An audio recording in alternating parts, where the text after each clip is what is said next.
Welcome to Squatch-D TV, where the truth is first before all else. Join your hosts, veteran investigator, TV personality, and author Steve Kulls, and from the Kentucky Bigfoot Research Project and the Kentucky Fried Fixes channel, Chris Bennett. Sit back and prepare to take yourself on a journey with the longest-running Bigfoot podcast, Squatch-D TV. Here are your hosts, Steve and Chris.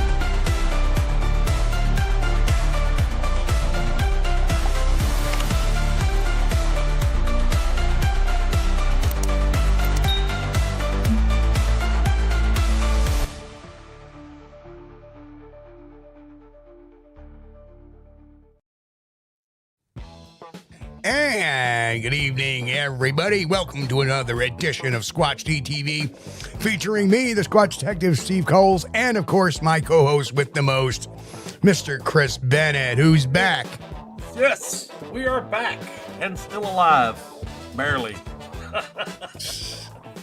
But, yeah, I'll tell you, rough few days. And it ain't over with yet, but hey, that's all right. We're coming out of it. Yes. How's Steve been doing? I hate that virus. I really do. Well, I don't know what it is. Some people says it's going around. Okay, the stomach bug is going around. Well, if you get it, you'll know. You'll know. Believe me. Yeah. I found a way to kill the stomach bug, though. Well, how's that? Drink a lot of booze. Well, you put enough alcohol in the system, it'll kill any bacteria. I guess that would sterilize everything. Yeah, pretty good. But we don't do that here. No. We won't say the same over here. Yeah. But, I found, Pepto-Bismol. Works good. Well, you put it in the Pepto. Okay, well, that would work. I guess we'll have to try some of that. You're corrupting me, Steve. I tell you what. I was on expedition in Texas, and I got dysentery. Oh, that's wonderful. Yeah. And the only thing that killed it, I must have drank like 2 of the pink stuffs. Yeah. Wouldn't touch it. I ended up saying, give me the Jack Daniels bottle. Yeah. Next day, I was cured. Yeah. Well, that's always a concern anytime when you go out of the country or get down close to the Mexico border. You gotta watch the water. Well, the other thing, it just... as strange as it may seem, that alcohol is probably a good thing to have if you're going deep into the woods. Yes. Because you never know when you need to sterilize something or drink something. That's true. But anyway, we got a hell of a show for you tonight. We got the crew in the house. First in tonight was Walter Kroll. We got Roy Longley, Sasquatch Wizard Anorendax, Pat Collins, Karen Fisher, Danny Weeks, what's going on? Charles O'Malley, Reverend Quantum Bigfoot, the Beatron. Mick is in the house, the mighty Mick. Chet, why not in the house as well? Good to see you, Chet. Richard, Bigfoot Florida guy, is in the Susie Monster. What's going on? Boris Kahn. Hey, Boris. Sally, what's happening? Sally.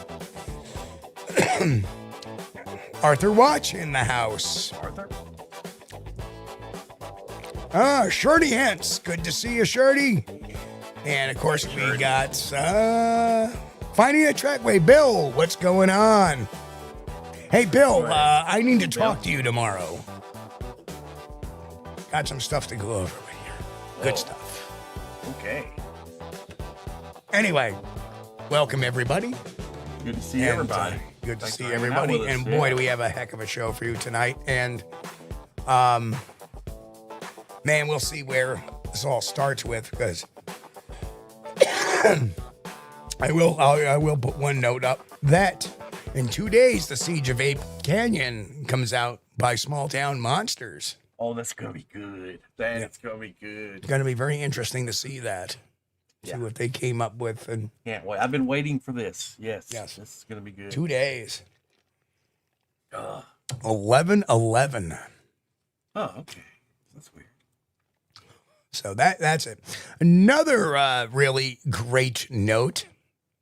You're going to like this, Chris, because I didn't tell you this in the pre-show. Okay. But Proof is Out There got renewed for a season 6. Oh, good. So they will be getting into production phase of that. They said they will be in touch. Wonderful. That's great news. And one of the better shows that's left. I mean, we can't have Monster Quest anymore, so we'll take the Proof is Out There. That's good.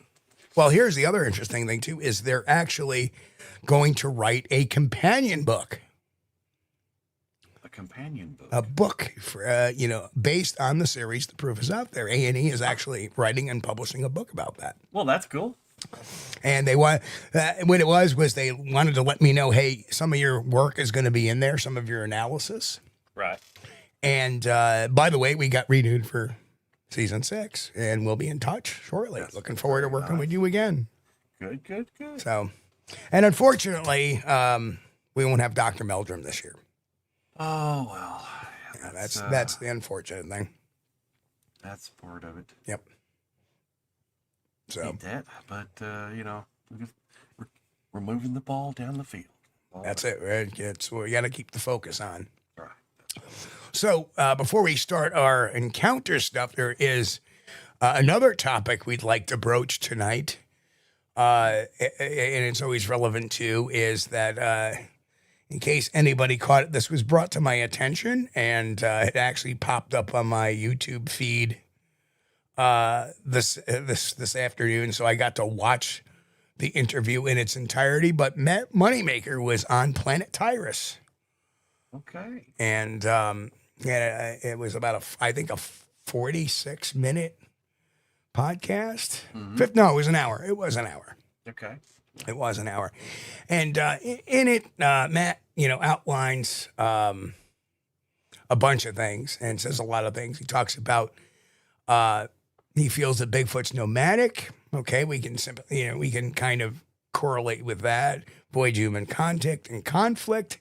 Tends to move before humans can encircle or capture them, explaining why they remain elusive. Emphasize brain size and intelligence. If their heads are large, their brains are likely larger than our assumptions. They plan, they know terrain, they avoid humans, thus are more cognitively capable than many give them credit for. And we've said that before, that we've had hunters, I can hunt them down. Well, you're not dealing with a primate. Yeah. You're dealing with a primate here. You're not dealing with an ungulate or a canid or an ursa or anything like that. They think on a totally different level. They have abstract thought. They pre-plan. Right. Yep. That's different. So then he talks. Then he talks a little bit about his own personal experience that came to the realization that, oh my goodness, these things are actually real. He found some fresh tracks and heard some knocking, and boom, everything came together for him. He talks about how Bigfoot vocalizes, growls, moans, and howls, and this we're going to cover in a little bit, but how he claims that upright walking primates allow different voice box evolution, suggesting Bigfoot could possess a language-like vocal system. This ties to a broader claims that Bigfoot vocalizations may represent a kind of communication or proto-language. We'll get into that in a minute. That's what we want to talk about in the end of the thing. Anyway, he talks about gender and behavior differences, notes anecdotally that women and children often get closer encounters while grown men see them more at a distance and they're more defensive or aggressive towards men. He suggests Bigfoot may treat women and children with less fear and thus fewer confrontational reactions. He talks about their diet and ecology, where Bigfoot are not depicted as ravenous carnivores. Very true. Rather, they appear to be opportunistic omnivores. We've said that before on this channel a number of times, using available food like road-killed deer, so they don't provoke human-livestock conflicts that would draw attention. Or, put that, I wouldn't say so it would draw attention, but I think they would do that just to avoid conflict with humans. Yeah. That's their habitat. We're not going to go near their habitat. Rarity and timing. He emphasized how rare encounters are. Bigfoot are largely nocturnal in remote terrain, and people seldom walk deep in the wilderness at night. This partly explains why even in states that had Sasquatch, a lot of Sasquatch sightings, people could rarely see them. Then he goes into a bunch of sound clips and recordings from Washington in 2010, the Mississippi 2004, and of course the Ohio howl in 1994, and points out consistent patterns of long howls, underlying clicks, and structured sequence, which he interprets as intra-species communication rather than random animal noise. And that's something we're learning to relate with a little bit as well. I wouldn't necessarily say it's proto-language, but there was something that really brought my attention, like that's not necessarily correct. And it may be how somebody understands something at times, but and it's anatomical and evolutionary basis for vocal physiology. So what Matt claims is walking upright repositions the larynx voice box and lengthens the vocal tract, enabling a wider pitch range and complex resonance, similar to how Homo erectus and Homo sapiens develop nuanced speech sounds. A larger cranial capacity allows for expanded Broca and Wernicke's areas, brain regions controlling speech and production and comprehension. And by contrast, quadrupedal primates, gorillas, chimpanzees have a shorter supralaryngeal vocal tract and limited control over pitch modulation. That much is true. Therefore, if Bigfoot is upright as an upright primate, as all consistent data, sighting data indicate, it would physically possess the structures necessary for phonemic variety pattern vocal exchanges, a prerequisite for proto-language. Now, I'm going to put the proto-language aside. I'm not saying that it could be predisposed for proto-language, but not necessarily what Matt necessarily said. So there is a misattribution here between bipedalism equals speech anatomy. That is the incorrect claim is walking upright repositions the larynx and lengthens the vocal tract. Why it's wrong? It's because bipedalism and vocal tract evolution are not casually linked. The descent of the larynx, crucial for complex speech, evolved after hominins were already fully bipedal. Examples is the Australopithecus afarensis, which is Lucy. She walked upright but had a high larynx similar to chimpanzees and capable of producing modern human vowel diversity. Right? The laryngeal descent appeared much later with Homo heidelbergensis and Homo sapiens roughly 500 to 200,000 years ago. So that's when that dropped. So the correct principle is laryngeal descent and bipedalism are independent adaptations. The former affects speech capability. The latter concerns locomotion, efficiency, and energy use. So another incorrect claim of that whole thing was the larger cranial capacity allows for expanded Broca's and Wernicke's areas.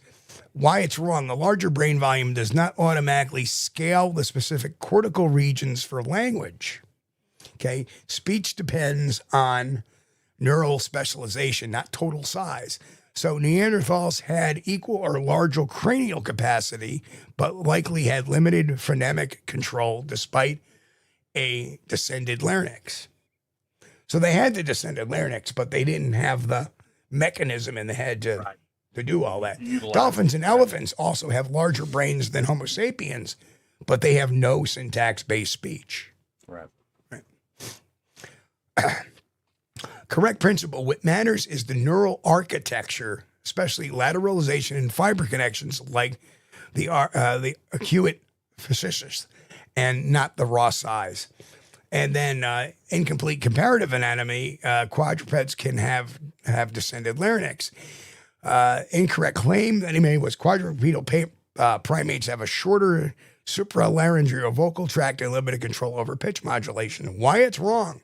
Several quadrupeds like deer, big cats, and even some non-primate mammals exhibit laryngeal descent during vocalization to deepen calls, a phenomenon called dynamic pharyngeal mobility. So this means that laryngeal descent and by extension complex resonance does not depend on upright posture. The correct principle is laryngeal mobility evolved independently in multiple lineages for acoustic signaling advantages, not as a byproduct of bipedalism. And a couple of more points on this. Extrapolating speech from sightings is as a speculative leap. If Bigfoot is upright, it would physically possess the structures necessary for phonemic variety and pattern vocal exchange. There's no empirical data exists to confirm any hominin-like vocal tracks exist in a hypothetical Bigfoot, but I will say yet. Right, Chris? Yet. Yeah, even known bipeds like the Australopithecus, acoustic modeling of skull fossils shows limited vowel range compared to humans. They could not produce full speech-like articulation. Right. The phonemic variety also requires fine-tuned tongue and lip control musculature that evolved specifically for human articulation. Yep. So, I think here's some. Hang on. We evolved language as a survival assistant. Okay, a language and a communication helped us survive, and any species that develops a language similar to ours would be using it to survive. Because if the ones that didn't use it got, hunted off or killed off by being prey. Right. The ones that had it would pass on those genes. Right. Then we get into the speech gene. Yeah, we're gonna do that in a second, too. Yeah. So, but here's some here's some evolutionary counterexamples. Yeah. Birds are non-mammals with no larynx at all. Right. Yet many species exhibit syntax like vocal learning. He's home. Get out the window. The parrot. Get out the window. That's right. Gibbons, which are semi-bipedal and arboreal, produce complex songs despite small brain size and no descended larynx. Therefore, intelligence plus upright posture does not equal language. Bottom line is the reasoning is intuitively structured, but evolutionary outdated, echoing early 20th century anthropological ideas linking posture to speech. This is an old school line of thinking. Early 20th century, we thought that. But what we have shown that speech is neurological and soft tissue adaptation, not a byproduct of walking upright. Bipedalism allowed the possibility of vocal evolution, but did not cause it.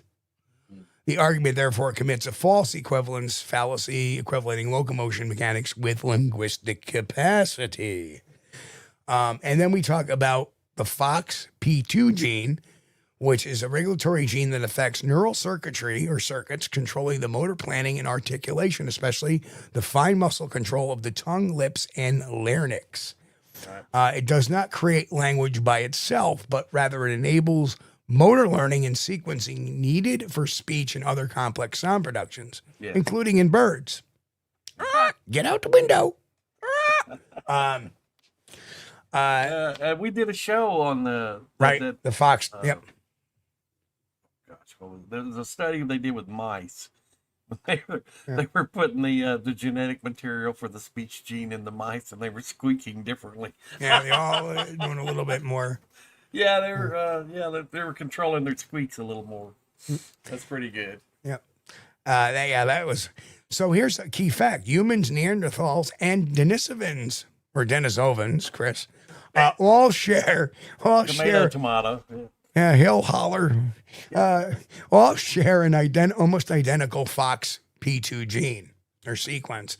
2 amino acid substitutions separate the human version from that of chimpanzees, and these changes alter neural expression patterns in the basal ganglia and cerebellum. This is getting very technical, I know, folks. But mutations in human FOXP2 cause a condition known as developmental verbal dyspraxia, difficulty coordinating mouth and tongue movements for speech. What it does not do, it does not encode vocabulary, grammar, or abstract thought. It doesn't turn on just because a species becomes bipedal. and it must interact with hundreds of downstream genes, such as the CNT NAP2, the SRPX2, etc., that wire the cortical striatal speech network. So while FOXP2 is necessary for articulate speech, it's far from sufficient. Many animals, songbirds, bats, whales, have highly active FOXP2 homoglobes, but no language in human sense. So returning back to our anatomical claim, even if Bigfoot was bipedal with a large brain and descended larynx, without a FOXP2 gene-like gene regulation and corresponding neural speech circuits, it wouldn't produce structured language. The human-specific FOXP2 modifications likely appeared 200 to 300,000 years ago, long after bipedalism evolved, which was about 4 million years ago.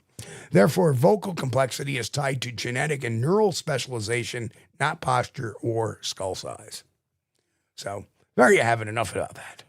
Well, I would like to see a new study on with the FOXP2 gene in chimpanzees. They should do that rather than the working with mice. I mean, little mice that squeak at different frequencies and tones are pretty cool, but let's do that same research on chimpanzees and see if we can't teach them to speak. That would be good, or at least maybe a little bit better control over their lips and tongue.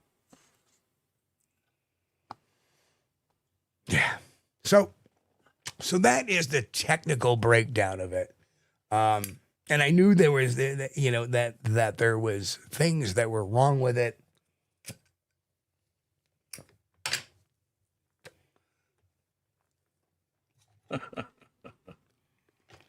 Texas Jack says, I'm sure the mice weren't squeaking differently because they got jabbed with a relatively big ass needle that the control group didn't. Yeah. I'm sure that they didn't like that either. But yeah, it was one of my favorite studies. I really enjoyed that. Somebody came up with that idea. Hey, let's see if we can't make mice talk. Okay. Hey, buddy, pass the cheese. Yeah. Oh man, but it's truth. The birds can simulate speech, and these large parrots. I went to a friend's house. It's been years ago, and they had a couple of these large birds. So, okay, they could imitate cat sounds. And I was sitting there, just sitting on the couch watching TV, minding my own business, and all of a sudden I heard a cat sound just like the one you use on the board. Okay, and I thought I had stepped on a cat or leaned on a cat or something. It was that stupid bird. Oh my God.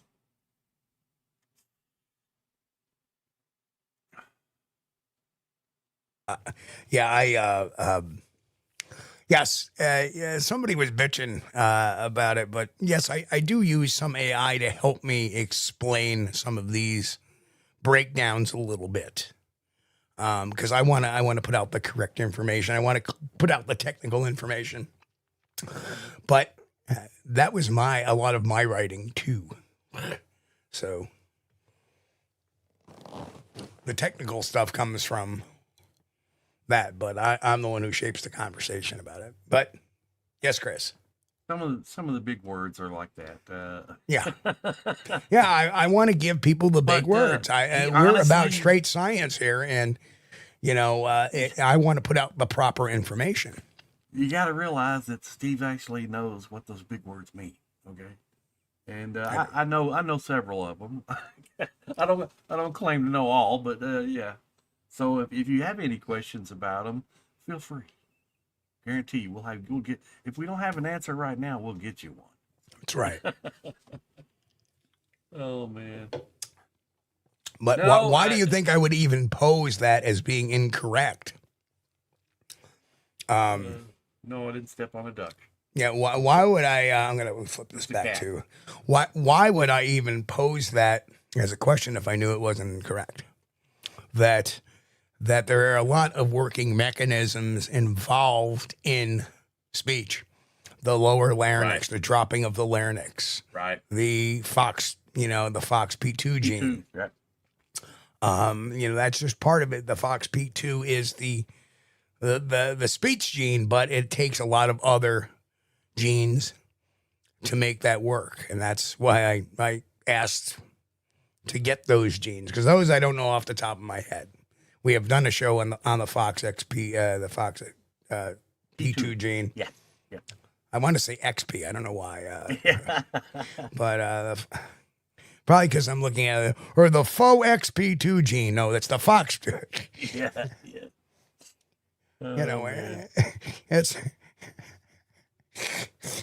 It's like the sign says, instead of therapist, it stands the. Break down the word therapist. If you take the THE out, what does the last say? I don't want to say it on the air because no. YouTube will be mean to us. Actually, I think they used that on a celebrity Saturday Night Live Celebrity Jeopardy. Sean Connery, you're up next. Pick the next category. I'll take. Oh, yeah. You remember he always used to pronounce everything wrong? Mm-hmm. Well, it's differently. He pronounced it different. Let's not say wrong, okay? Let's just say differently.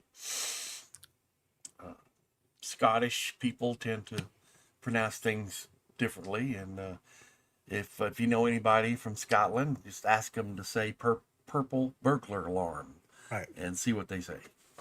So let me and Kaiju came up with an I wouldn't rule out speech or language. I would rule out necessarily language. Well, not even necessarily the word language. Speech. I would rule out speech. I would say that they could have language, not necessarily speech. Remember, there's a difference between having a language and having speech. Speech is something we do. We are very articulate in our words. But language, chimpanzees have their own type of language. I would say it's communication. I wouldn't necessarily say language. I would say communication. Well, even the primate community of scientists call it language. Between what the chimps do and between what the gorillas do, they have their own way of vocalizing. And what is language? A vocalization where one conveys a message to another. We have something called speech because we have these written words that translate to what we speak. Right. Whereas a language is something like a dolphin. A dolphin clicks and has a series of clicks. Well, that's a language they communicate between one another. Right?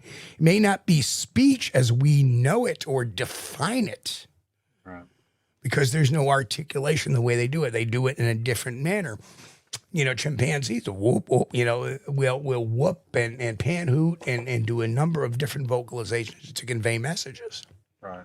And they have cultural differences in what some of those messages mean. So therefore, in of itself, when a chimpanzee does those type of noises to convey a message, it is language because they differ amongst different groups. Well, but with a different language, we can learn it. We can speak it. Well, you know what? I bet we have learned some of it too. Because why do you think we know what a pan hoot means? Why do you think we know what a regular hoot means? Why, because we've already had these definitions with observed communication. And Jane Goodall, if I'm not correct, she used to mimic some of their sounds too. So that's true, Ray. Very, very true. Very true. Absolutely. He's not happy. No, not a pan hoot, a pant hoot. P-A-N-T, pant hoot.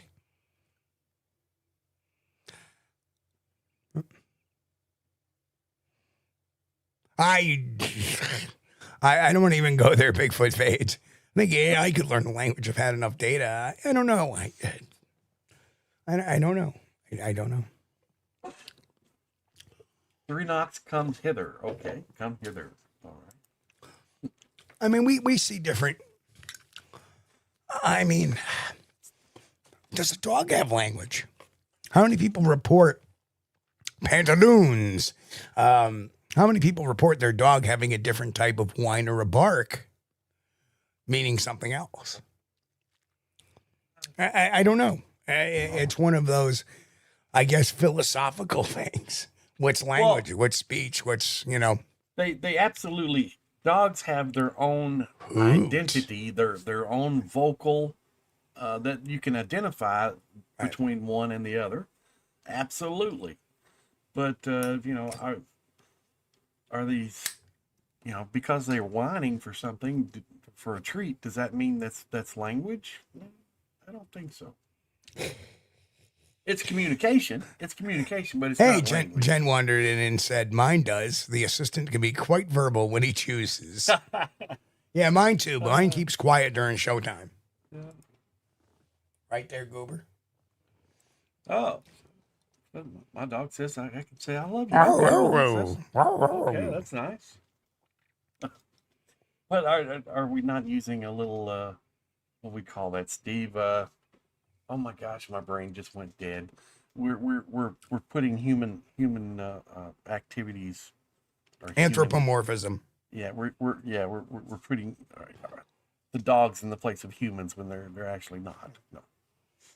Okay. I know mine seem like little humans. Okay, we treat them like little humans, but they're not. They're not. Well, believe it or not, dogs have adaptations in their DNA. Yes, to be look at this, Texas Jack, symbiotic with us.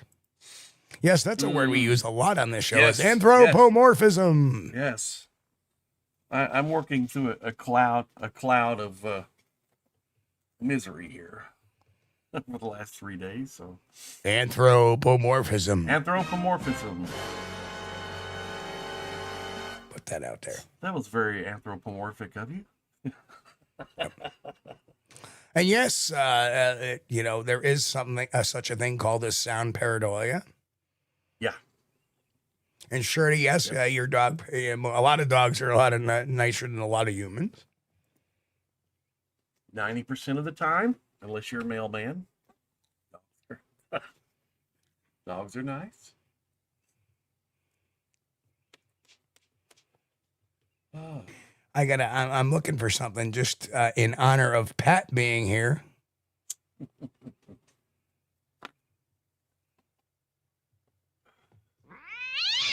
There we go. Yes, Pat. That was the exact sound that dang parrot made, and I thought I stepped on a cat. Yes, exactly. That's whoa! Did I step on a cat? No, that's I forget what they called the bird. No, that's so and so. He does that. You got me. Got you. All right, let's talk about some of our stories tonight. And our first one. Oh yeah. You scroll down. Our first one comes from Florida, July 2025. These are all courtesy of the BFRO because they've been pasting them everywhere. But they are very interesting. Again, they are not remarkable encounters. A few weeks ago we did 5 remarkable Bigfoot encounters, which we poo-pooed all of them. Thank you, Mick. Unreal. Mick, you're too kind. Thank you so much, Mick. Mick Sorry, gifted 5 memberships. Thank you, Mick. I'm overreaching again, Chris. Yeah, that's your bag is the check. Sorry. All right, keep your hand off the mouse, Steve. Off the mouse. I'll get it as soon as I see it, man. Just appreciate that, though. Mick, thank you again so much. You're too kind. You really are. Steve, please keep off the mouse. Steve, do not touch your mouse. There we go. So, again, this was submitted by witness Richard Schroeder on Saturday, July 12th, 2025. And his sighting is we were driving through Gotha State Forest. Now, I don't know if they pronounce that Gotha in Florida, but the German pronunciation is Gotha. About 25 miles west of Ocala in daylight when we saw 2 large figures. These are 2, not 1, crossing the road. One was significantly larger than the other. The larger one appeared dark brown with a hint of red in the sunlight, very common. The smaller was slightly lighter in color. Both were upright and moved quickly across the roadway. We were able to stop and watch it for a short time before they disappeared into the forest. This happened in full daylight. The road had forest on both sides. The trees were dense. We estimate the large one was over 7 foot tall. We are confident we saw something exceptional. Awesome. I mean, that sounds like a credible encounter. Right. And the investigator that witnessed that actually you're looking at is the actual sighting where they were up by the X and the arrow with the direction of the subjects walking into the forest. Mm-hmm. So again, what I find remarkable is there's not one, but there's two. Right. And, daylight, daytime sighting. So, hey, we're out during the sunshine. So that's good. Yeah. And like I say, is Bigfoot a true nocturnal animal? I don't know. They could be what they call crepuscular, which means they operate from dusk to dawn. And, I don't see a particular time on this. I think they probably limit most of their movements to nighttime when they're out of sight. But I think that's not a required thing for it to be night. They can move around during the day if they want. And then again, we see nocturnal creatures like porcupines every once in a while in the daytime, or a fox. Even deer are mostly nocturnal. Awesome. Or crepuscular. I mean, on my trail cam I have out in the backyard, I see the same set of deer anywhere between 3 a.m. and 5 a.m. And then once in a while, I'll see them around 4 p.m. or 5 p.m. on the trail cameras. Yeah. Pretty consistently. Most of my sightings have been, the sightings that I've had where I knew what I was looking at was during the day. Daytime. All of them. Yep. Well, you kind of caught them lounging, so that would be something they would do in the daytime. Yeah, they weren't exactly exercising or anything. They were kind of like kicking back. Yeah, but that's one thing. That's another reason I believe you should go out and research during the day, because at nighttime it may be fun to be out there in the woods banging on a tree at night, but if you hear a twig break, you can't see it. And again, Lori, this is 25 miles west of Ocala, Florida. I do have the big, but that's Ocala. Oh yeah, that's where it's more towards the coast.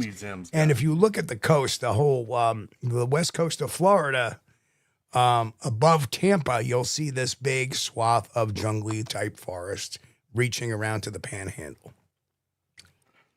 So maybe it's Gainesville. I know Don Garlitz has got a speed museum down there somewhere. Now, Don Garlitz is an old Top Fuel dragster racer. Right. Where's that at? So I have not been, let me put it this way. I did not research technically in the state of Florida, but I did research a sighting in Alabama that I was present for that was maybe 10 miles out of, I believe, Kissimmee, which is on the Panhandle. Yeah. So I was right on the Florida, basically border, but I was on the Alabama side. I think Steve has been in Florida before. Done some research there. No, I thought you went there. No, I was on the Alabama border there. Oh. Yeah, Alabama. That's what I was saying. I was on the Alabama. I was on the border of Florida, maybe within 5 or 10 miles of the border. We were investigating a sighting down there. And no, this is way below Enterprise in Dothan, Alabama.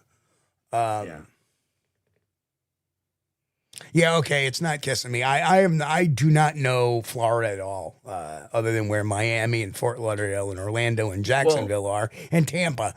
Anything on that Panhandle, I have no idea.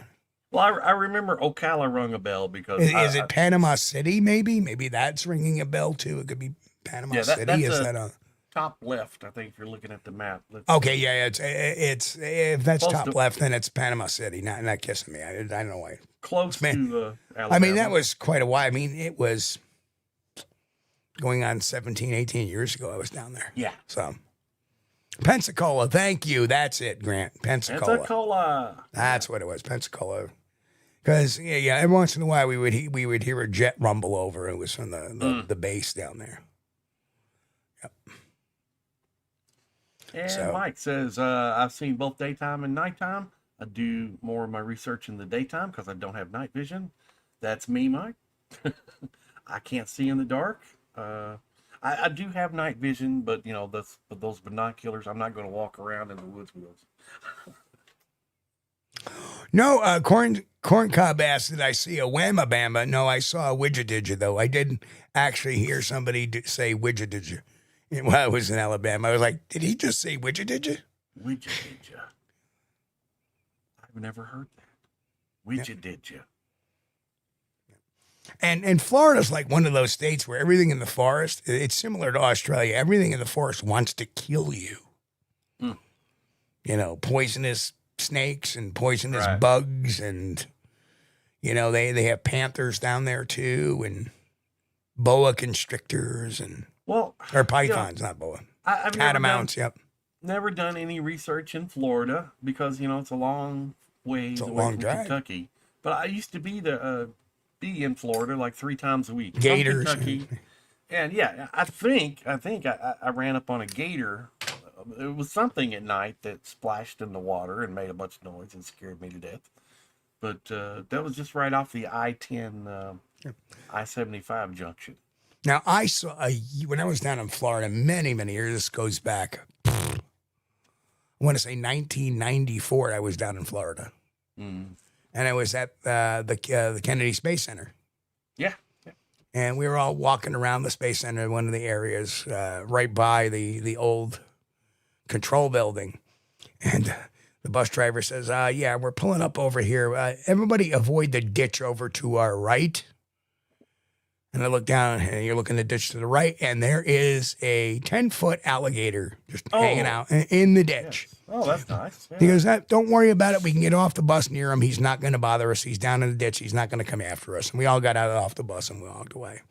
Except me, who had to take a peek over the ditch to take another gander at him. I think I had a picture at him at one time. Oh, yeah. Right.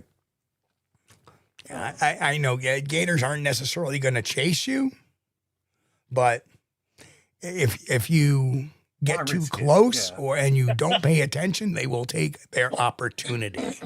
Yes, I'm a big fan of staying away from alligators and crocodiles and all those nasty critters. Let's face it, Chris, you do not like reptiles. That's true. I do not like reptiles. Some of them I like less than others. You don't even like a cute little gecko? Oh yeah, those are pretty cool. All right, so you just all right. Down in Hollywood, Florida, they have some iguanas that are like, but found in nature. They're like wild. And the only thing nastier than an alligator is a crocodile, and they have crocodiles in Florida too. The American crocodile. Yeah. They're a little stronger than Kaiju Ninja. Yes, we've had at least one in Kentucky. Yeah. But I don't know how he fared.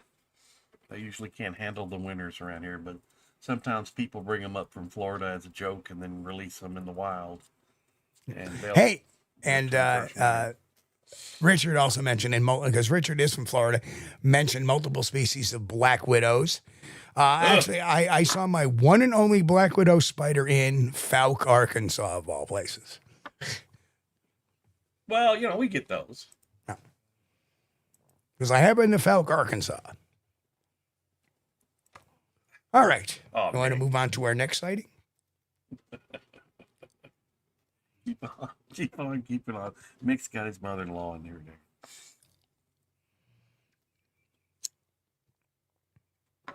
So Gianni is in Washington, D.C. God bless you. My condolences. That's another place where everything wants to kill you.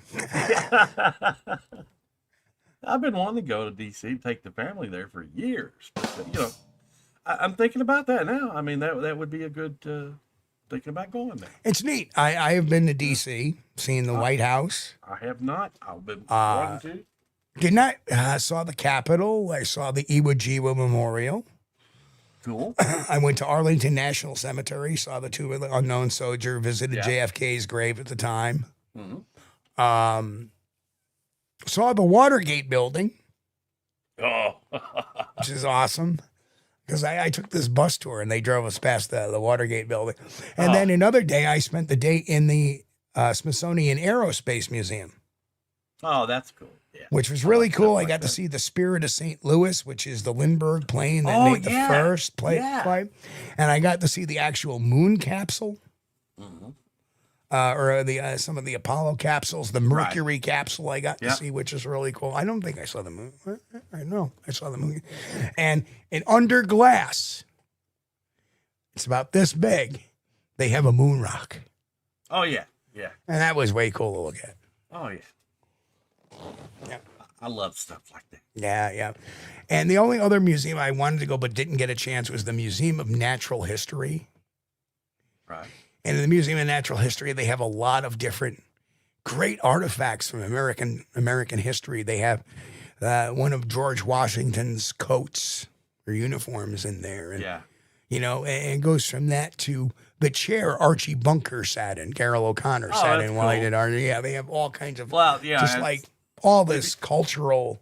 If you don't already know, Steve has a big thing for U.S. history. Yep. And Gianna even says, I missed out. Yeah. Yeah. Certainly. I wish I didn't. Love to get my, you know, I'm young yet. I'll still get down there. No, I didn't. That's the only places I went. Because it was a 2-day layover on the way to Florida. So I would love to go check some of that stuff out. And that's when I went to Florida. We stayed near Cocoa Beach, and I ended up going to, Cape Canaveral, and the rest of the folks that were in the family and the group of us just wanted to hang out in the condo. That wasn't for me. I'm someplace I want to see things. And of course, that was a few years before I entered into the Bigfoot fray. So this is even predates my Bigfoot stuff. Very cool. Trying to adjust my armrest because my elbow's bothering me tonight. Smithsonian, yes. Air and Space Museum. I want to see that. Absolutely. That's a good one. Yeah, I would spend a few days in Washington, D.C. just to go to the Smithsonian. Because they have like 7 or 8 different museums. I don't know if you've ever seen it. It's like this big complex. There's the campus is building, and each one is a separate museum. Yeah. And then you have the I forget what they call the lawn that's there. And that lawn goes all the way down to the Capitol, I believe. Wow. And the other side is the Washington Monument. So it's right on the National Arcade, I think. I did get to see the aquarium. Yeah. National Mall, thank you. Yes. That's what I was looking, the word I was looking for. Yeah. And I didn't go to the aquarium in Washington, D.C., the National Aquarium. That was kind of cool. It did not beat SeaWorld, because I went to SeaWorld and that was really cool. Yeah, aquariums are cool, but... Well, what other aquarium can you go to a dolphin tank and pet a dolphin? Yeah, well, yeah. That was awesome. I spent like an hour at the dolphin tank just playing with them, and you know, I would go like that, and the dolphin would be like... It was just their intuition was amazing. Oh man, there was they've got an aquarium down in what is it? Pigeon Forge, Tennessee. I think I went down there, and they had this little thing where they let the kids pet stingrays. And they asked me, "Would you like to let your son pet the stingrays?" I said, "No, I don't think I will." No. Oh yeah, years ago I went to the Jacksonville Zoo and they had a stingray tank, and I was petting the stingrays. Yeah, no. And they get used to it. They come right up to you and want you to stroke them and pet them because they like it. Yeah, great time. Didn't work out too good for Steve Irwin. Different type of stingray. That was a full-on manta ray. That was a bad dude, yes. That was a manta ray. And that was a very fluke accident. And he made a move which he shouldn't have, it elicited a response.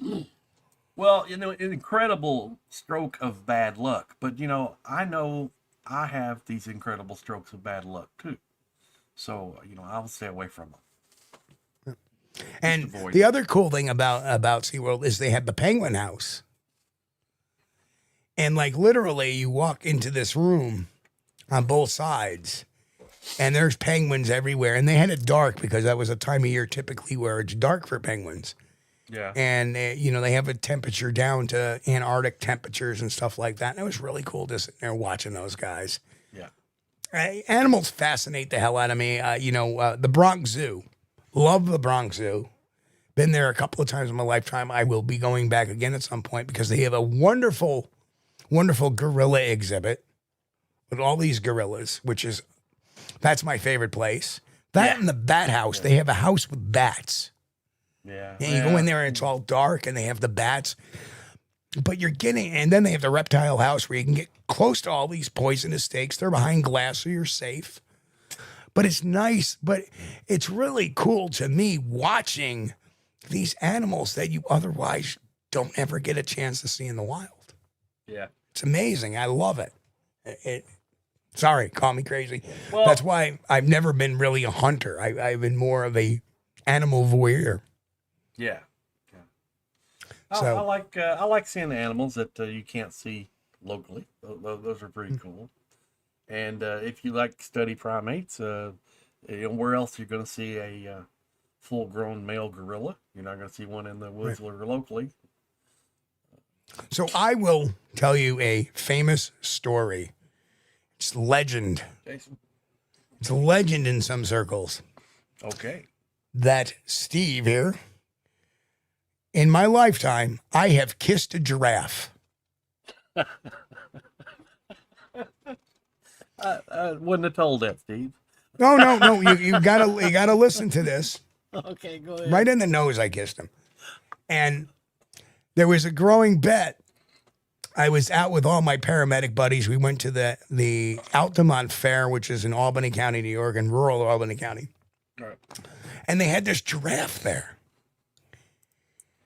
And no, not that. I didn't say he kissed me. All right, yeah. Oh, yes. The audience has got you, man. Oh, that's good. So I looked and I said, you know what? I bet you I could kiss that giraffe. And I was like, you can't. How are you going to kiss the giraffe? How are you going to do that? Right? I go, put up some money.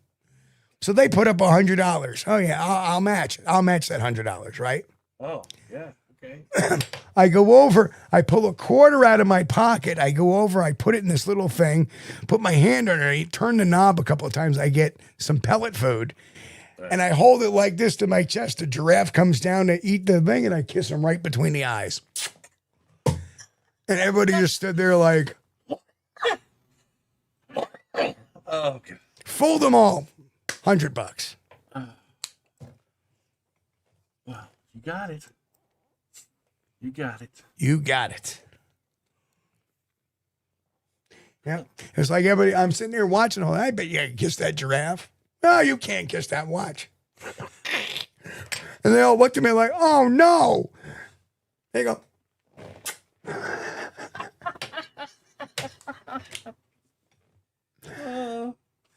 Oh. Don't bet against Steve. Don't bet against him.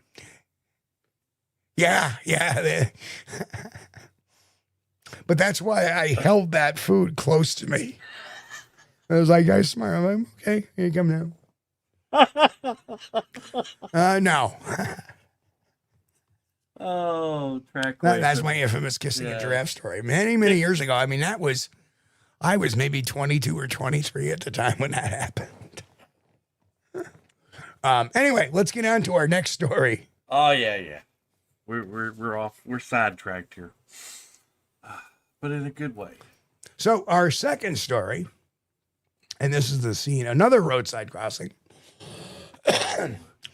This happened in August of 2025 in Oxford County near State Route 26 outside Grafton Notch State Park. submitted was a daylight sighting by 2 witnesses driving State Route 26. While driving on State Route 26 just outside of Grafton, Notch State Park, 2 of us observed a large humanoid figure crossing the road ahead of us in daylight again. The surrounding terrain was forested on both sides with limited shoulder. The creature was upright and moved deliberately across the road and entered the woods on the opposite side. We estimated its height to be around 8 feet. The whole event took place in clear view from the vehicle. We have no reason to misrepresent what we saw. So that is basically the area where they had seen it tootling across the road in Maine. 3 months ago. Yeah. So, yeah, we haven't seen Don Gumow in a little bit. But that would have been interesting to have Don on here and talk a little bit about Maine. But Maine is very rural, very remote, and yes. You know, drive on the back roads in Maine, you're like, where am I? Oh, there he is. There's Don. I didn't see him. Hey, Don. But yeah, I mean, to me, Don is kind of like the Upper Peninsula in Michigan, where it's just barren. Michigan, if you go to Lower Peninsula, it's like any other state, but that Upper Peninsula is like unreal. And I've driven from Wisconsin through the Upper Peninsula down into the regular. There's a bridge that connects the Upper Peninsula to the lower peninsula of Michigan. But yeah, I mean, from what I've heard, I haven't been to Maine yet, except York, Maine, which is at the very southeast of it, really easy to get to. But from what I understand, it's remote. There's a lot of, mining goes on there, gem mining, other stuff, hunting, forestry, logging, and, very, very isolated if you get outside some of the city zones. They like have a Portland lot of trees, a Right. lot of wooded area there in Maine. And the 2-lane roads, man, you drive for a long time without ever seeing a house or a gas station or people. Maine is like remote. Jason liked the giraffe story. Yeah, it was one of my I gotcha moments. Okay. Because I'm watching all these little kids feeding the giraffe. We're back to the giraffe story. Oh, wow. But I used to go to Poland Springs, Maine, about once a month or so. And, of course, that's where they have Poland Springs spring water, okay? And I don't know if that's a scam or they really have a spring up there, But no Snapple. yeah, they got a big freaking bottling company up there. I'll tell you, right in the middle of nowhere. Right. That's Maine. Yep. When you're driving on these 2-lane roads, it's like a lot of them are pretty rough. I mean, you can tell they get some harsh winters there. Yep. And I think the first time I drove through there was like snow drifts on the side of the road, like 6 feet tall. And I was stopped somewhere and asked this guy, I said, "Did you guys just get like 6 feet of snow?" And he's like, No. That builds up. It'll stay like that till spring. I'm like, dang. Johnny asked, where's Maine? It is at the very upper northeast of the United States. Yeah, you're looking at the map. It's a very It is like one of the highest, most northern states there is. I think it may even be more northern than Washington State because it borders with Nova Scotia, Canada.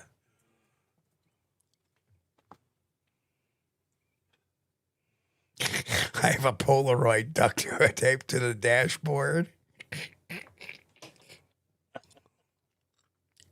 Hang on. Get it. I got it. Okay. But most of Maine's major cities are along the coastline or very near to the coast.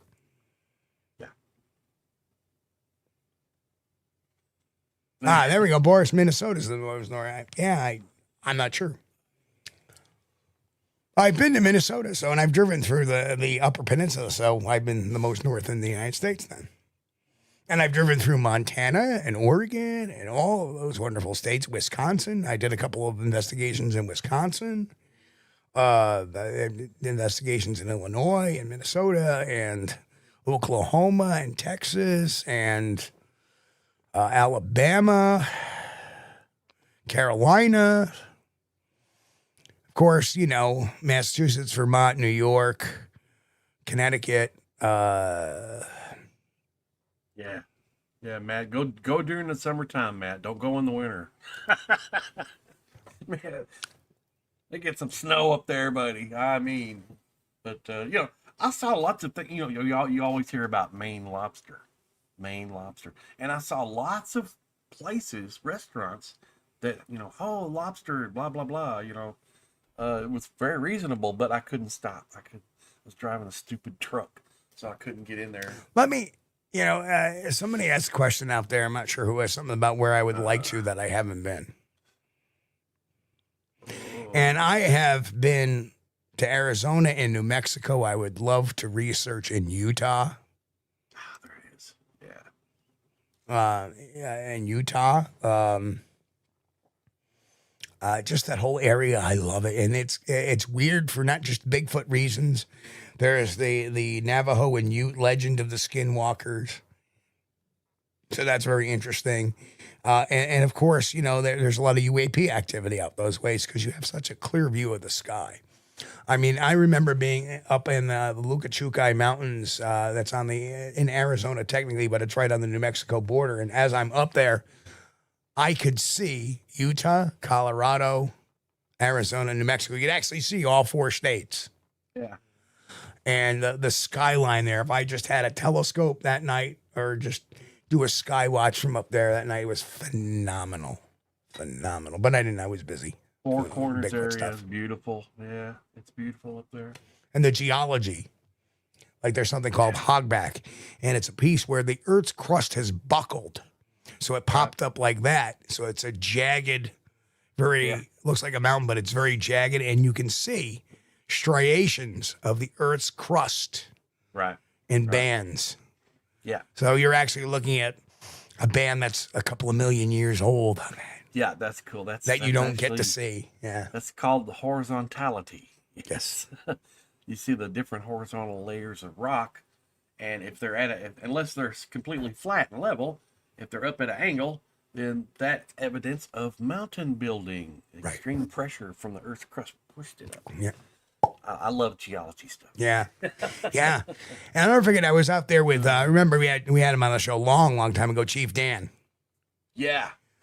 And, you know, Dan. Leonard Dan, a great guy, still kicking too. Navajo elder.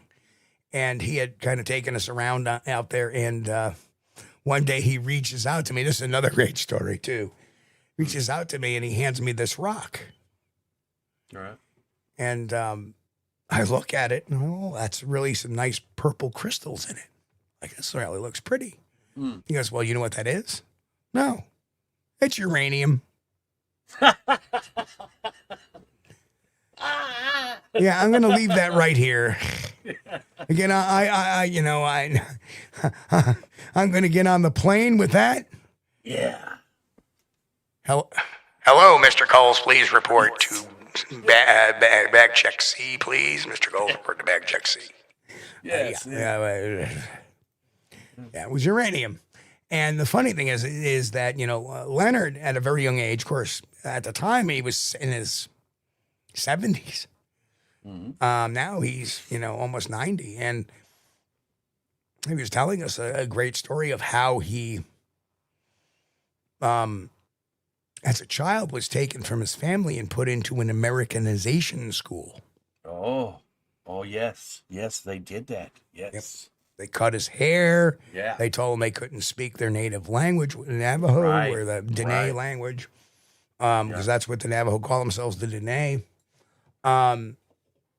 which means the people. And he was telling us all these stories about being there. And And I said, did that ever make you mad toward this country? And surprisingly, you know what he said? No. I came back. I had an education. I became a geologist. That's hence how we knew it was right. And Leonard worked for oil companies for years as a geologist and a mineralogist, looking at, where they were. He says, no, it gave me and my family a great way to, a great living. Yeah. He goes, I made money all my life. I never had to worry about being out of work. And so I have no bad feelings and harbor no bad feelings about it. That was kind of surprising. Yes. He talked to him about Bigfoot.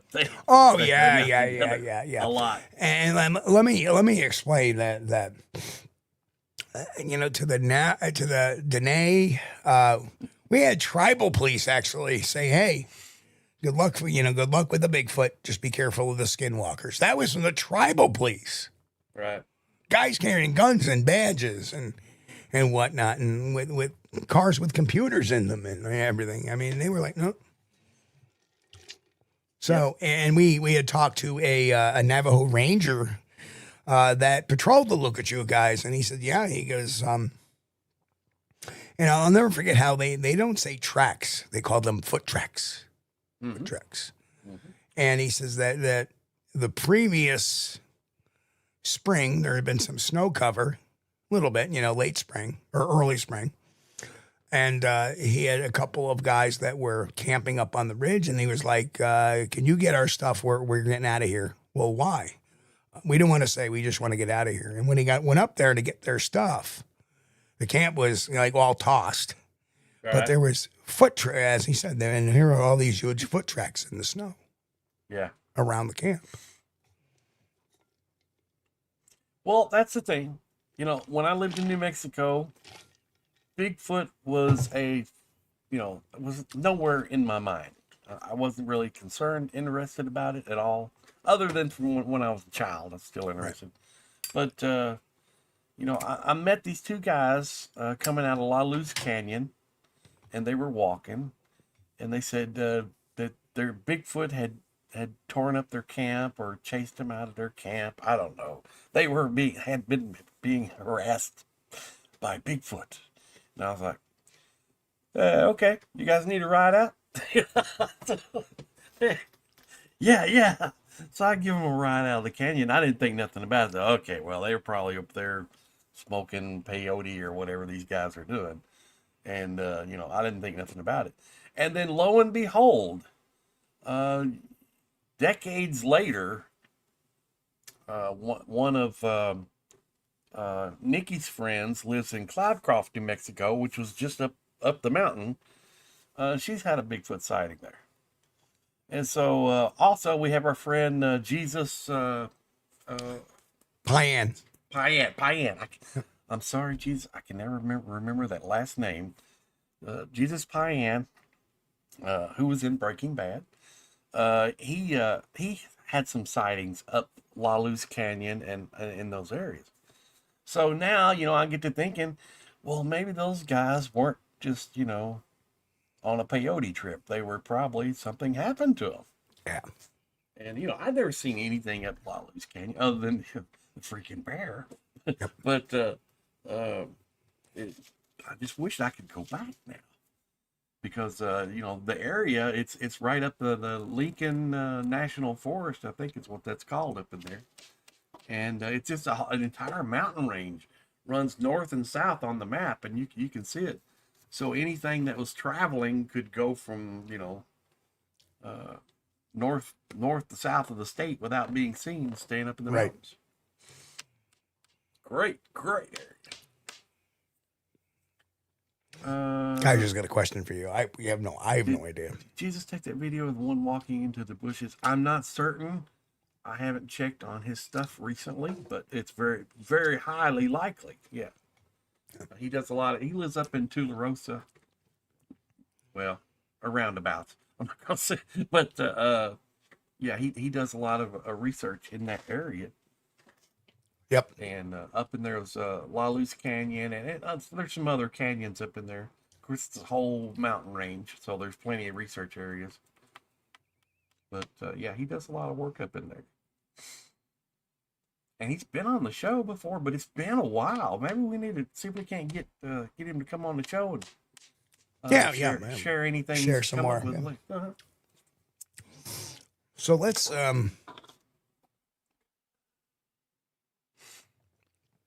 get into our next slide here, and this one actually comes from, and there's a lot of farmlands as you see it to the upper left diagonal and forested area to the right. So, excuse me. Oh yeah. Okay. I had my beverage go down the wrong pipe, so. No. Go ahead and get your stuff worked No, out. I'm fine. Steve. I'm fine now. Yep. Yeah. So this one comes from Center County, Pennsylvania, and this was only October 4th, only just 5 days ago.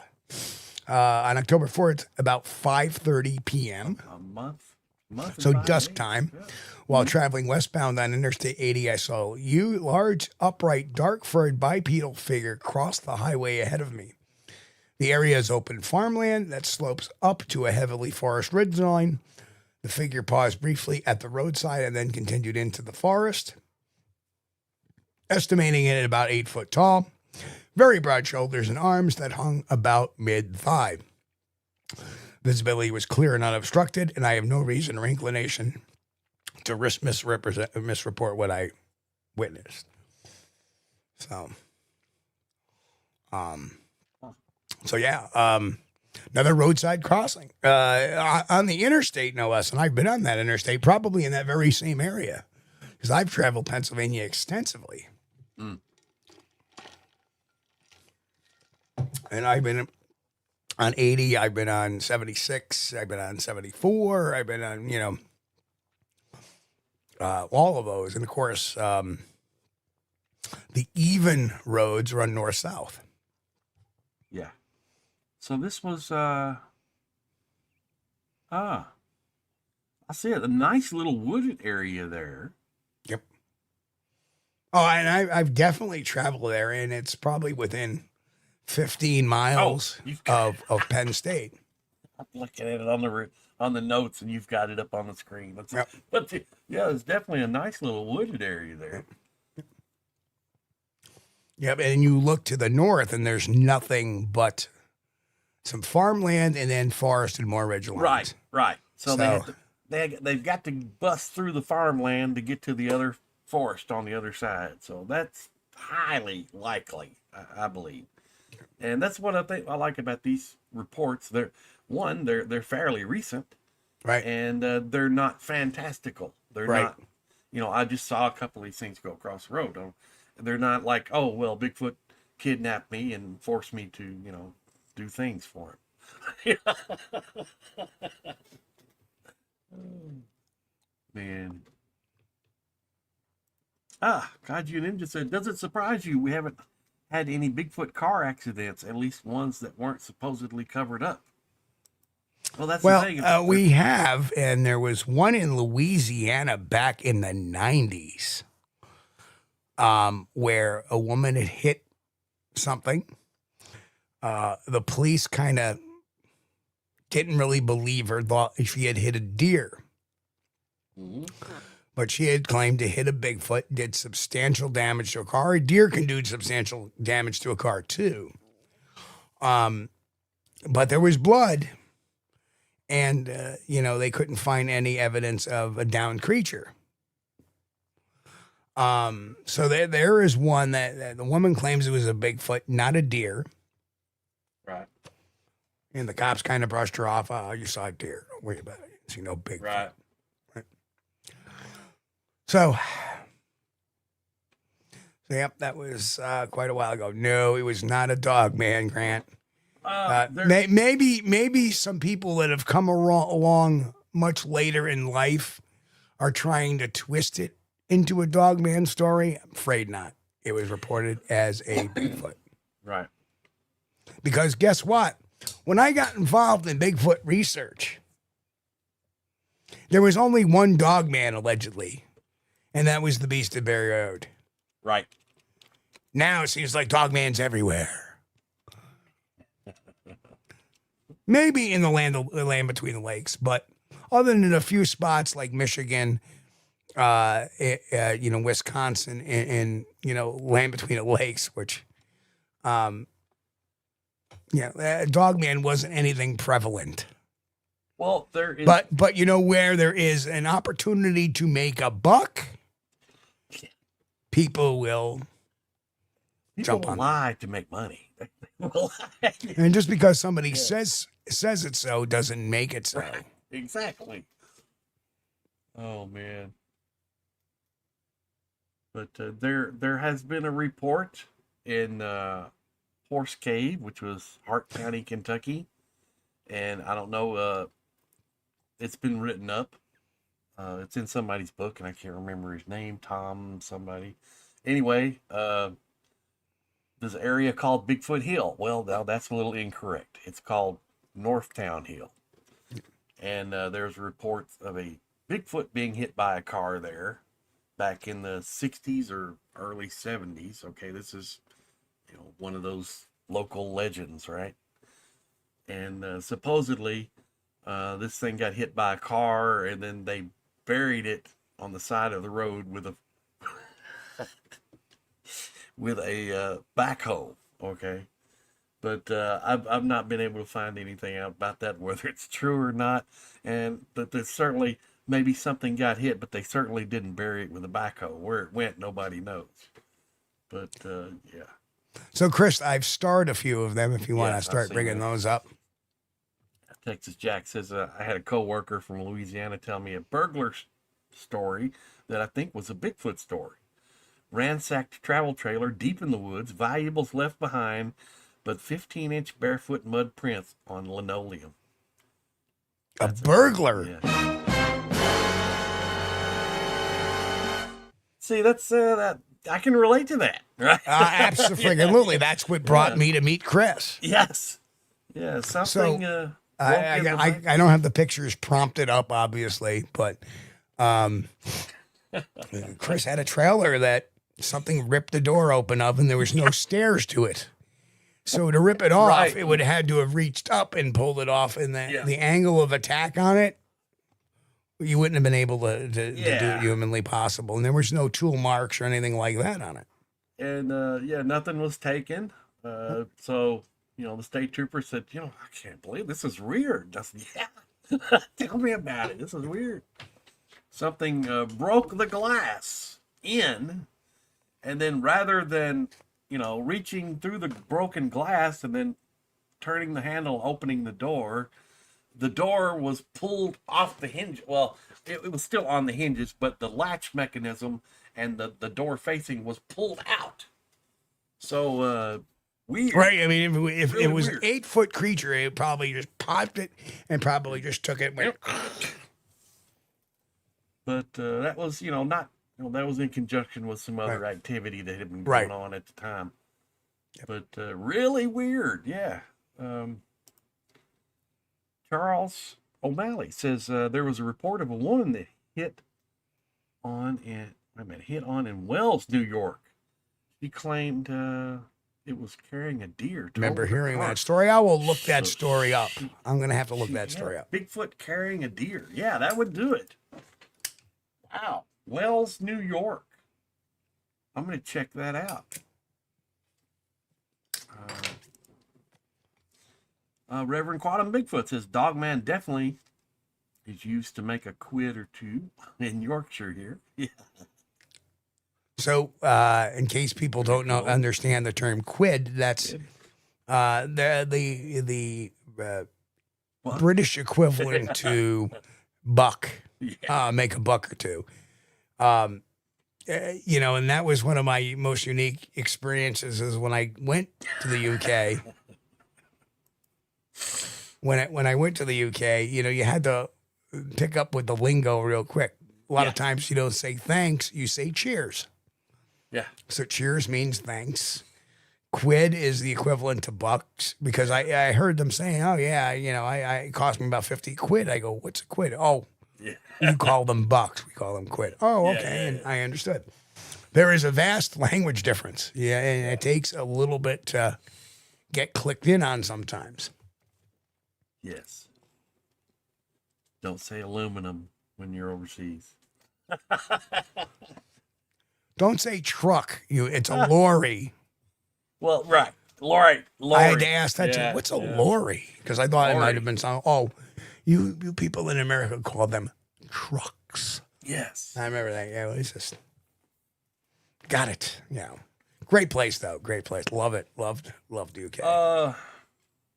Gianni says, always wondered why they don't really enter homes and trailers, etc.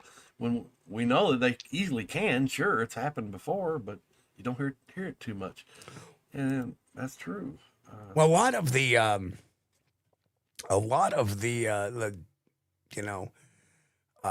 encounters where they're close to doors, usually people are home. Because if they're nocturnal, we're diurnal. So when they're ramping around our houses, as happened on the Ford farm in Falk, Arkansas, or the Gaelic farm in Right. Vermont, we're home when all their shenanigans are going on.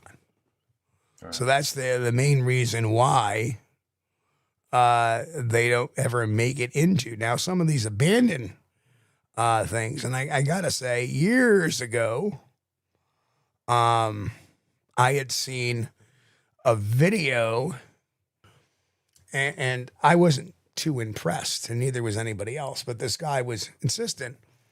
And I don't know, Chris, if you had seen it, because it was at the Ohio Bigfoot Conference when we were there. And if you notice, there's a conference area, there's a vendor area, there's the bar, and then there's like this kind of lounging area with a TV. Right. And then on the one side, there's the restaurant. So you got all these different things going on. And this guy put his videotape and was trying to play it for people all day long.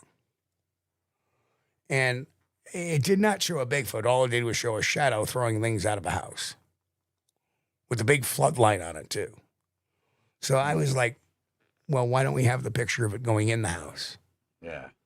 You know, that was obviously not there. Or leaving the house. That would have been the one I wanted to see. Yeah. Yeah. Absolutely. Right. So I don't know. I don't know. I would love to see that thing start to finish again now that I'm a little more up on the game. So I don't remember watching that. I think I remember seeing a guy with a laptop at a table, though. Or if I watched it, I didn't think anything about it. I can't remember. right, yeah, there was another guy that had another video too. It almost looked like they were video peddling. I mean, yeah. Yeah. And that's the thing, you go to a conference, you're going to meet all kinds of people. Some people are, pretty genuine, and some other people are like, yeah, maybe I can make some money on this. Kaiju Ninja made a comment. You don't have to put it up, but I would say that person would never show his face at a conference. He's above it all. So, if he's even active anymore, I don't think he's active anymore, to tell you the truth. I mean, the most active we get with him now is... Joan, get me a Snapple. That's about it. Yeah, we can also do this one, too. Kudos and salutations. Oh, yes. I remember he used to do that horn thing. Yeah, I remember. Oh, that was so annoying. Like, I mean, I'm sure I do things that are annoying to people. Just ask my wife. But yeah,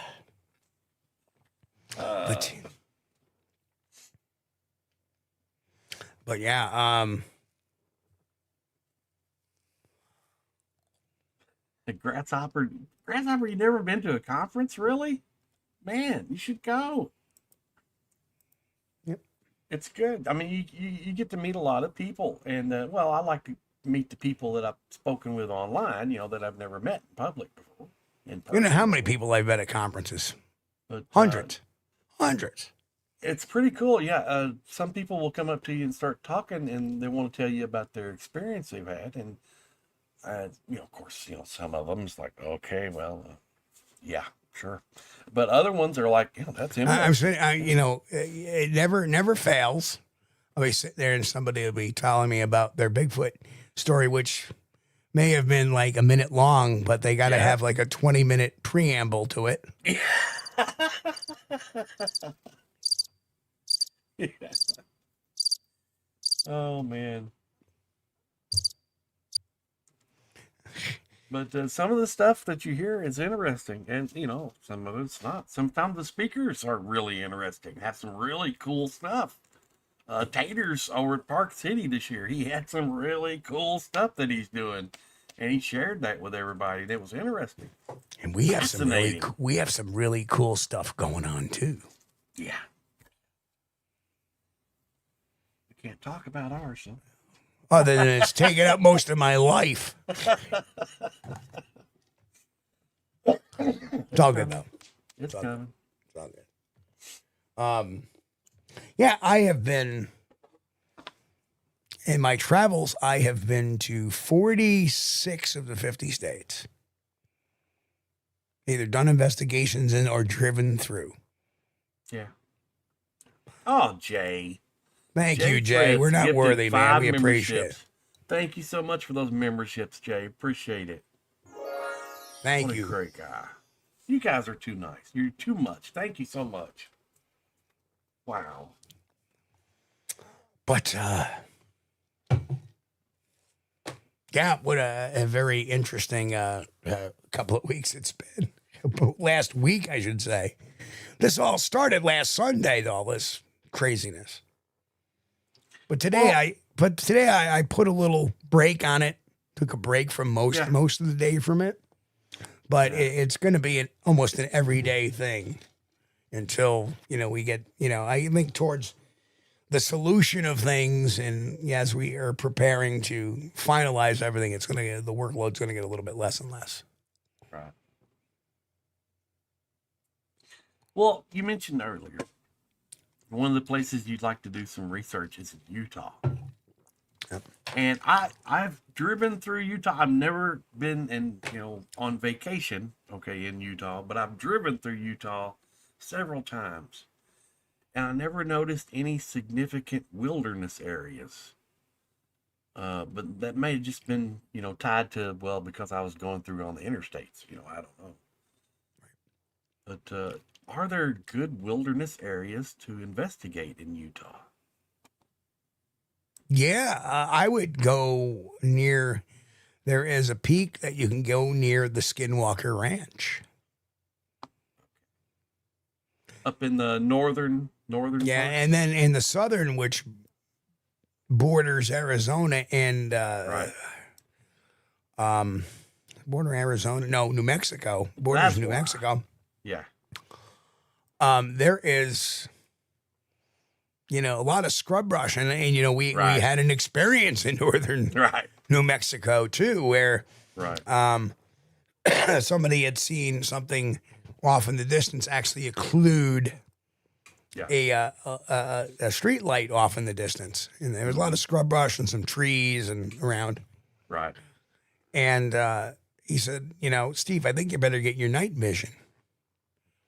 And I went around the far side of the truck for whatever reason because I was not paying attention. And it's completely dark out there except the campfire. We weren't using lights or anything like that. We were away from the house. Yeah. And that we were staying at. And as I went around, something ran off. Yeah. To the point where I drew my blade because I didn't know if it was coming at me or away from me at the first I heard it. Right. Spun right around with the blade drawn. Because something charged me, it was going to run right into my blade. Yeah.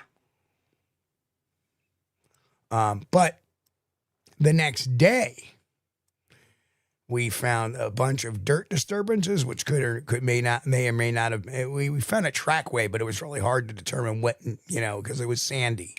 Right. And sometimes sand doesn't necessarily hold the form. Yeah. It's not like the wet beach. Yeah. Right. And it had knocked a fence down on the other side of the property. Mm-hmm. That wasn't down the day before. Right. So, yeah, I've had several, almost 2 handfuls of close encounters, what I believe are close encounters. I was in the Dalles in Oregon, and apparently we were told that they're up on this ridge line. Mm-hmm. And that light long I was with another researcher by the name of Joey Lowell, and all night long we were getting pelted with rocks. And of course, the days before, had anything good night vision, I couldn't see up what was on top of that. Right. But every once in a while, we would notice or hear some dirt fall off that ridgeline into the crevasse. And we were at the far end of the crevasse looking up. Yeah. So, yeah. Well, most of the times, of course, New Mexico is the same way. You drive through there on the interstate, and you see mostly desert basin, scrub brush, things of that nature. But then you get into areas where there's the mountain ranges, and they run, north and south through the states. There's one on the east side, one on the west side, and they, it's just unbelievable how you can be like in 90 and 100-degree desert air, and then drive 15 minutes and you're up in the mountains, and it's like, you need a jacket. You do, yeah, it's absolutely. Incredible. It's like 30. It's like 30, 40 degrees at night. Yeah. Even on the ground level, it's 40 degrees at night, but during the day it's 100. Right. Yeah. Now, a lot of people wonder where the Lukachu guys are. Everybody has heard of the Chusca Mountains being responsible for a lot of Bigfoot sightings. That is, the next range up from the Chusca Mountains is the Lukachu guys is the Chusca Mountains. So it's all in the same neighborhood. All this stuff is going on. Right. And then there's the I forget the other name of the mountain, but anyway, you have the Lukachu guys and then the Chuscas. So. Lincoln National Forest, New Mexico. Yeah. I think the misnomer is I would run through Utah on I-80, and I-80 is mostly desert. It's like, yeah. It's beautiful. Don't get me wrong. It's beautiful, but it's like, where are the trees at? But they're there. They've got them. And then another neat thing is I forget what interstate I was traveling, but coming out of Idaho, traveling down through Wyoming and seeing the Little Bighorn National Forest. Yeah. And that's cool. That was where Custer's Last Stand was. It was like, wow, I'm in this neighborhood now. No comment. Wow. I won't say anything about that. I have a story about Little Bighorn, too. It involves an activity that might get us demonetized, so I don't want to say. All right, good deal. We're not telling that one. We're not telling that one. No, we're not. At least not on air. Yeah, I-70 is mostly desert too. Yeah. And when you go through New Mexico, I-40, it's you're like, wow, New Mexico is all desert, but it's not. There's a lot of places in New Mexico that's really, mountainous, green terrain, beautiful. It's a lot of people will point to Sasquatch having some ability to be biodiverse. Like it can exist in this like desert type of climate, even though there's mountains. Yeah. No. But aside from them coming down from the mountain occasionally, right. Most of the time they're staying in forested areas. Sure. Absolutely. They're not going to be living someplace where you can't get water, But when they're motivating, when they're moving for whatever reason, okay, they may have to come down and then go through the flatlands to get to the other mountains on the other side, Or I just answered that question for Kaiju Ninja, who put that up there. Yeah, I think they're just passing through, especially. Yeah. There were a lot of reports in Lower Fruitland in New Mexico of a few of the creatures, as reported by our late friend J.C. Johnson, who's taken reports, that they were in there eating corn and stuff like that, eating the farmer's corn and stuff like that. And then, curiously, we were taken to a cave in New Mexico, and in that cave was corn stalks. Mm-hmm. Lots of them. Mm-hmm. And we also found a body impression in the sand. That's interesting. Yeah, it was very, very weird, very interesting, very weird. But there's also a lot of diverse things in the desert too. Like I remember doing a video showing desert carrots. There's actually carrots that grow in the desert. They look like little carrots. And you pull them out, and it's a little carrot about that much. Take a canteen, wash it off, bite into it, eat it. It is the sweetest carrot you'll ever taste. And it was amazing. It was delicious. And then there's also wild onions that grow in the desert too. Exactly. I agree 100% with that, Grass. Yeah. JC had a couple of photos on the San Juan riverbeds of what he believed to be a Bigfoot. I got to drum those up somewhere. They were very interesting, to say the least. Very similar to what we saw in that Missouri pick capture, pretty much. Right. Not exactly clear, blob squatches, yes, but he had another one that was up on the mountainside, but I proved that one was a shadow, even though he didn't kind of like that, but here's what it is. Yeah, I think I believe they don't personally. I don't think they stray too far away from water. They're smart. They know. Right. So here's another little interesting tidbit. Most primates don't like caves. Now, the interesting thing about the cave that we went into where these corn husks are, Right.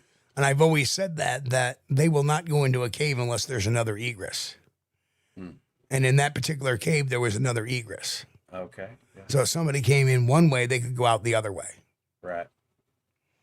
Now, yeah, that's the only correlation. Is any of this scientific? No, this is just on-the-fly analysis, not really proving anything or bringing it forward, but these are observations. And we need to note these observations in case there's future correlation with other observations. So that's why that becomes important.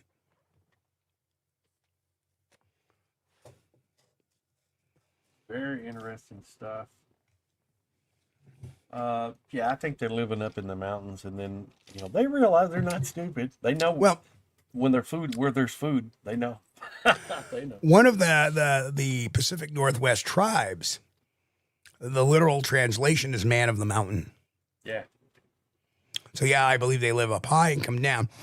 Research Area 1 has 2 mountain peaks near it. And I believe that's where they're coming from, or they escaped to. Or there's another area much further in where they don't have to go up and down a mountain all the time that is completely isolated. It has never been touched by people in years, maybe centuries even. And I will take that, to my grave what that ranger said to me. Well, there's areas in here that haven't been touched by people in centuries. So, of course, this thing could exist. What? That was from a ranger in New York State that told me, and not my son. It was a senior ranger, a guy getting near retirement. And then the guy that came up behind us, who was from DEC, the ranger had a very, not a kind word to say about the guy because he doesn't believe it. So myself, and to be honest with you, I have actually was approached by an NCON police officer, not locally, at a particular Bigfoot conference, where he told me that, yeah, me and the guys, we know these things are out there. So they have seen stuff that, they're not willing to give full disclosure about, but and strangely, here's the fun thing. I foil, NCON for any reports of this and that, either on NCON's end of the New York State Forest Rangers end, and they say, well, no such reports have ever existed. Well, don't know about that. Again, they just want to deny. Not a cover-up, but just a deny. Yeah, that's true. That no reports existed because, they trashed them. That's probably... Or that... When you think about it, you're an NCON officer or a ranger, and you get this Bigfoot report. What are you going to do with it? Yeah. Going to write something formal? People will think you're crazy. Right. You take that stuff. They must have seen something else. Put that bear. Yeah. Bear. Put that in the bin. But that is training based on confirmation bias. But anyway, go ahead, Chris. The Reverend says, I would have thought that Bigfoot in desert climates would be like us, take shelter in caves during daytime and come out at night when temps drop to hunt for reptiles for food. Well, yeah, I think they probably do shelter in caves when they can. But And again, I completely agree with Moneymaker on this, is that they're opportunists, right. right? Hey, if there's corn that's available, let's go grab the corn. Yeah. Yeah, buddy. If there's trash on the side of the road that's got food in it, we're going to go rummage through the trash and find is there something to eat in there. Right. Hey, if there's a reptile over there that I can snack on, I'm going to grab that. Again, path of least resistance. You know, when you look at a big animal like that, it's going to look at primates, Homo sapiens. Let's look at Homo sapiens, for instance. Right. A lot of us eat out. Why? Because we don't want to put and burn the energy into making our own dinner. Simple as that. Path of least resistance. You know what? I'm done with work. I'm just going to tool in here to the drive-thru, get my food, and go. Right? So we're all creatures of habit and similarities. And it depends on, you know, what food source is available. If things are pretty slim, you know, they might be munching on lizards, tree bark. Yeah, like for myself, I mean, I have to go to the market, and if I want a burger, I have to make them, or I eat in the car on the way home. I buy them, right? So if I want to have dinner, I'm off today, and I want to eat a burger, I'm going to have to go to, take it out of the freezer, go to my grill, and make it, because there are no burger joints in my immediate area. So, or you call up and get a pizza delivered, right? There's all different ways that there's similarities that we as Homo sapiens are the same way. We're opportunists. You know, I get a few extra dollars. I don't feel like cooking tonight. I'm going to eat. I'm just going to grab something. Well, okay. Yeah, that explains it for us. But for them, I think it's just, opportunity knocks. They're there. You know, they've got to deal with whatever's available. Well, I'll give you a similar tract. One of the first reports I've taken in my early years was out of Fulton County, New York, which is a few counties over to the west of me. And it borders the Adirondacks, if not in the Adirondacks. And it was a kid and his friend who had a sighting on the end of a road. And the kid got out to urinate and go back in the car. They were out cruising around. They were teenagers at the time. And the kid's father is actually a New York State Forest Ranger who said, you just saw a moose, and blew him off. Uh-huh. But this kid was like, no, I saw what I saw. What was on the other side of that forest was the dump. Right. So Bigfoot, instead of going out hunting for food, was going to the dump to find food. Why? Path of least resistance. Yeah. So there's a similar track. If I'm traveling around, I'm going to duck in here to get food instead of cooking it, because it's a lot easier. Path of least resistance. Easy snack.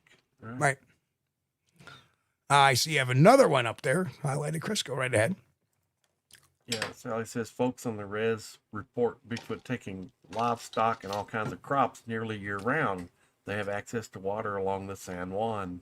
Well, Sally, like us, knew JC very well. Yeah. And a lot of those stuff come from Crypto Four Corners. That channel still exists. Love that channel. And it's still there. It will always be there. Unless YouTube deletes it, which they necessarily won't. No. Because it's not doing anything. But the Crypto Four Corners channel had a lot of JC stuff on it. Yeah, that's so every once in a while, when I miss JC, I'll go over to that channel and watch it for a little bit. Rev has a theory that the tree knocks are Bigfoot ordering takeout. Well, I don't think so, but. Oh man, now, that's the thing too. Is it Bigfoot really making the tree knocks? Are they answering a tree knock? Or is it a mouth pop? Or is it a clap? Right. Could be Don't any really of those. know. Yeah. What something it sounds like a tree knock to us, like a stick of wood hitting the side of the tree. Maybe them doing something biologically that we can't do. Thank you, Jason. Yeah. Yeah. Thanks, Jason. Yeah. So anyway, well, Chris, I think we've gone through our stuff. So let's take us out tonight. Oh man, thanks everybody for joining us. We appreciate you, and always tickled to death to have you hang out with us Wednesdays, Fridays, Sundays. We got the best audience in the world. We know it. Thank you so much. We appreciate having you, and this is only possible because of you. Thank you so much. If you haven't subscribed to the channel already, please do so. It helps us with the algorithm, and it doesn't cost you anything, but it really helps us out a lot. So again, thank you so much, guys. We'll see you next time. Hey, and folks, I want to thank everybody for being here. We have the world's best audience. We love you all. You guys, we love you. You make the show better. You interact in the chat room. That's what makes this show. Absolutely. Absolutely. And every once in a while, we'll kick on the phone line, but not always. But I want to thank you for being here. And we'll keep you updates. All the updates will keep coming down the road. And hey, what can I say? We'll be back here Wednesday night with another show at 9 p.m. Eastern right here on Squatch Detective. Squatch Detective. YouTube.com/@Squatch-D TV. You can always visit the white website over at Squatchdetective.com. There we have the Hall of Shame, the Squatch-D University, our investigation archive, and the blog, which has a lot of great pertinent analysis there and thoughts and reflections. So check it out over there. And if you really love the channel, you can always join the membership. It's cheap. It's less than a cup of coffee a day, and it helps support honest and decent research, not pseudoscience, not junk science, not hoaxing. We love you guys again. Everybody have a great, safe week. And of course, a few things. Please stay safe, be healthy, God bless, and keep on squatching. We love you guys. We thank you for being here with us on Squatch-D TV. If you haven't taken the time yet, please hit that like button and subscribe to the channel. And oh yes, hit that notification bell too. We don't want you to miss anything. If you really like our content, you should consider becoming a member, and it's really inexpensive and a great way to support not only the show, but honest Bigfoot research. Everyone have a great week. Be safe and God bless. We will see you all here next time on Squatch-D TV. Keep on squatching.